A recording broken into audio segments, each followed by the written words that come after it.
बिस्मिल्लाहिर्रहमानिर्रहीम। मेरी तरफ से तमाम अहले इस्लाम को ईद उल फितर की खुशियाँ मुबारक हों।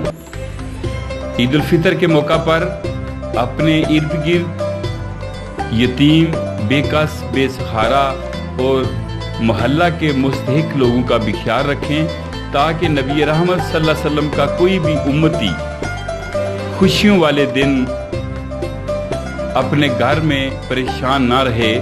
और ईद उल फितर की नमाज में अपने प्यारे वतन पाकिस्तान के लिए दुआ करें कि अल्लाह ताला इस पाकिस्तान को कायम दायम रखे और मुल्क पाकिस्तान में अमन और खुशहाली कायम रहे।